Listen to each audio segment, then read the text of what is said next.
Hey, yo, YouTube, what's good? Welcome to the Resilient Mindset Podcast, a channel dedicated to the motivation of men's mental health and awareness. Today's topic of discussion: loneliness, a severe symptom of depression many men struggle with in silence. Not today. Let's get into it. I feel like I'm losing my mind. Welcome back. Disclaimer: the contents of this video may be triggering. Also, the symptoms discussed are diagnosable. If you or someone you know are experiencing them, do seek professional support. This is a special topic for me, having some bouts with depression myself. I want to bring light to this subject. This expression of a male loneliness epidemic is super new to me. I'm not trying to debunk or verify it. Yet, I want to give my spin on it. Dealing with our daily routines in life can be overwhelming for many of us. Balancing a steady work, social, or school life can be difficult. Yo, it's hard out here for real. And no, I'm not complaining because many will say, man up, son, or stop being a bitch, which are trash terms to me. It's a passive aggressive shaming tactic that dismisses your feelings and situation. It's like when someone says, I'm sorry you feel that way. Yo, I hate that term for real. I'm just being honest. Anyways, throwing in the expectations to be the super rich, masculine, fit, handsome, and socially respected guy is enough to make anyone feel inadequate. Yo, don't even get me started on the looks max and shit. That's a topic for a whole nother day. The sad truth is many of us are silently unhappy with ourselves and our current situation. Is there room for improvement? Yes. Can we better ourselves each day? Yes. Can we change our situation? Absolutely. The problem lies in a slippery slope of us not believing we are good enough or a situation having no hope of improvement. Depression is faceless. A person can be a functional, happy go lucky, or down in the dumps recluse type of person. In many of my videos, I encourage you men to acknowledge how you feel, not just for maintaining overall stoicism, but for your well being. This is where it all comes into full effect. The National Institute of Health, known as NIH, defines depression as a common and severe mood disorder that affects how a person feels, thinks, and handles daily activity. And I'll put the link in the description box for you guys to read up on when you get a chance. So let's get into 4 facts that you should be aware of that causes loneliness and ultimately depression. Fact number 1: who is at risk for depression? Although women are often diagnosed with depression, men are more at risk because we don't seek help for emotional problems. We rather withdraw or self isolate, often to our detriment. I do understand that talking about feelings can sometimes be difficult, and having someone that you can confide in to fill that safe space can be difficult as well. However, it is extremely important that when you are having extreme emotions or you're feeling a certain type of way, that you do provide or find an outlet to express those feelings in a healthy way. Depression doesn't discriminate. It can impact all races, ages, ethnicities, social statuses. It doesn't matter. You're rich, you're poor, you're old, you're young, you're black, you're white, Chinese. It has no bearing on the fact that anyone is susceptible to being depressed or struggling with depression. Symptoms of depression will be present all day, every day for a minimum of 2 weeks and possibly longer, but the minimum is 2 weeks. So if you're experiencing symptoms of depression all day, every day for a long period of time, such as 2 weeks beyond, then you definitely need to seek some type of professional support or outlet to speak to someone. And this brings us to fact number 2: signs or symptoms. Depression can impact you mentally, physically, and emotionally. Let's start with your mood. You might lose interest in pleasurable activities. So, things that you're used to doing that you got joy out of, whether it was hanging with your friends or watching movies, playing video games, intimacy, anything that you enjoy pleasure in is no longer going to be interested in. A lot of times, many men are disillusioned when it comes to intimacy and having a pleasurable experience, thinking it's related to ED, erectile dysfunction, when in fact it could be that, or it could be something going on. Also, it could be, you're depressed, you're just not in the mood. And for most people, you have to be in a certain type of mind frame, physically, emotionally, to engage in those certain type of acts. So just be on the lookout for when you're not enjoying things that you used to enjoy. You may also become easily tired, frustrated, or irritated. Things that normally wouldn't bother you, now they piss you off immediately. Things that wouldn't bother you, you can just brush off your shoulders. It just plucks every single nerve. And, you may not even know why. It could be because you might be depressed or you have severe anger issues. Changes in behavior. You might have difficulty sleeping. This goes for not being able to sleep all throughout the night, or maybe not being able to sleep at all. Your appetite may be affected. You might stop eating or lose your appetite, or you might increase your appetite. I don't know if you guys ever heard of the term people who eat their feelings or eat their feelings. They, soon as they get into a little situation where they're sad or they're unhappy, they go on these eating binges where they ice cream or pizza or fast food or whatever their indulgence is, but they just overdo it because in that moment they're feeling a certain type of way. Also, there's a chance for you to isolate, staying away from people, friends and family you used to hang out with, relationships, those things just seem to all disappear, because you self-isolate, you just lock yourself away in your home or in your room, just staying away from everybody. This other one is a real serious one, and people don't realize that this can be a sign of depression too. Is increased impulsivity. So that means that you're being wild for the night. YOLO. Any wild thing that's coming along, like you're with it. No holds bars, free, living wild and free, don't care, and that can cause a lot of problems. That can lead to things such as promiscuity, having, unprotected, intimate encounters, increase in doing substances, drugs, alcohol, things of that nature.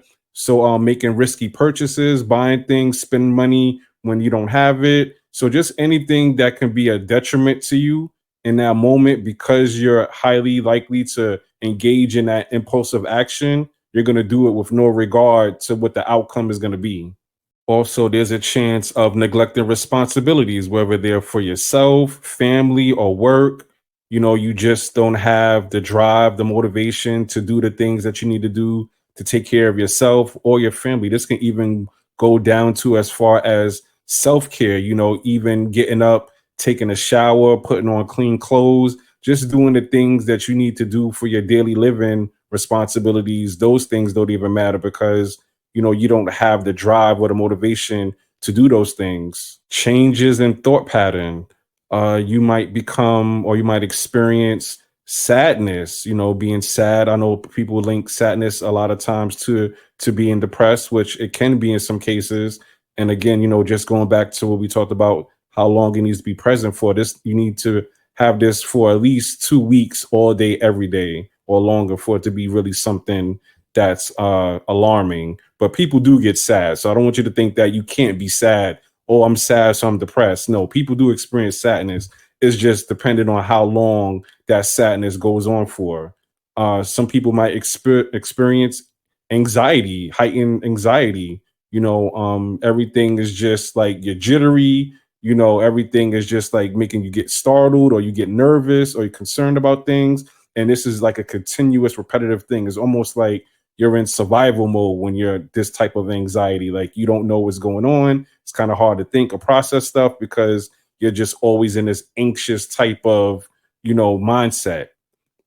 And that can also give way to like uh overthinking, runaway thoughts, just keep thinking things over and over and over and over again with no possible outcome, just ruminating on certain things. Another symptom or another thought pattern could be hopelessness.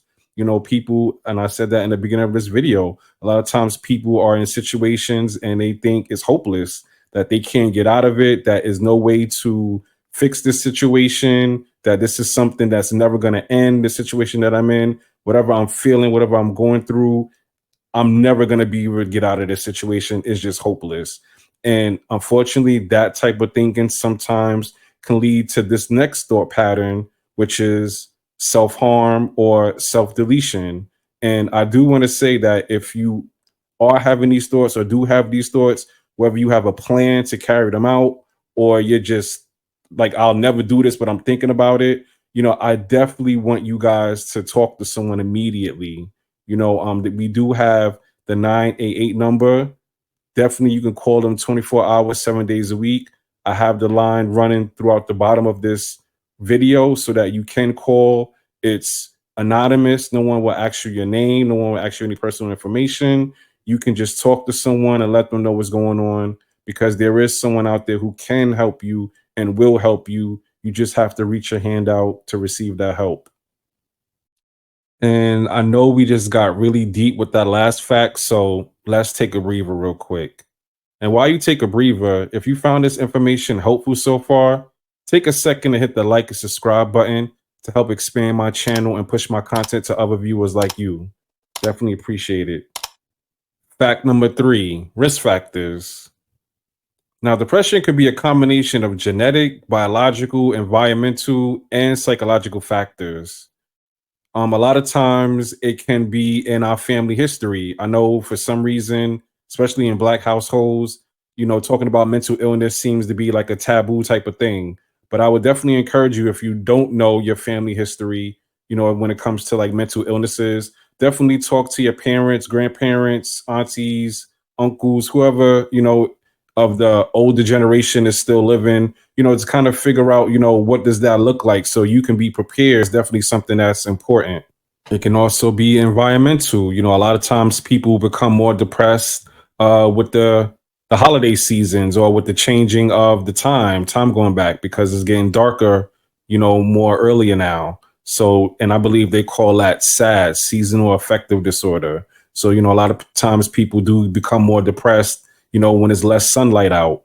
Huge factor is relationships, being in an unfulfilling relationship or a relationship ending. We talk a lot about, or I talk a lot about on my channel, looking or vetting for potential good partners, or being able to look at the signs of, being in toxic relationships or identifying toxic people so that you can avoid being in unfulfilling relationships. You can identify how to find those positive connections.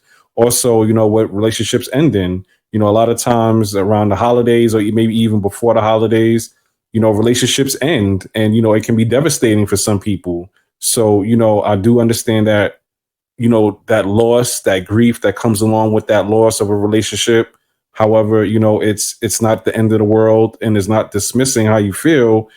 Take your time that you need to get over that situation, but do know you can do better and you will get through it and it will pass. Last but not least, fact number 4, finding help. I will always suggest the first thing you should do is seek professional support. But for some people who aren't really online with seeking professional support, there are some things that you can do to maintain yourself or your mental wellness if you find yourself experiencing signs of depression or sadness or anything like that. What you can do is, create daily routines. This can be exercising, eating, self-care. Just make sure that you are doing the things that you need to do to take care of yourself. We all know that exercise definitely helps us to feel better about ourselves. It also gets us moving, so that increases blood flow, all of those different type of chemicals in our bodies that makes us feel good. So that definitely helps with that.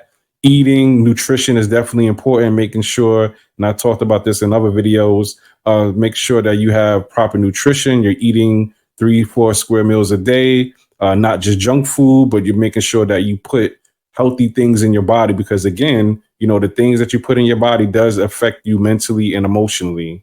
And last but not least, the self-care part, making sure that you are doing the things you need to take care of yourself, getting a haircut, taking showers, wearing clean clothes, taking care of your nails, doing all of these different things that you may not think is important, but it definitely makes you feel really good about yourself And when you feel good about yourself, people feel good about you too.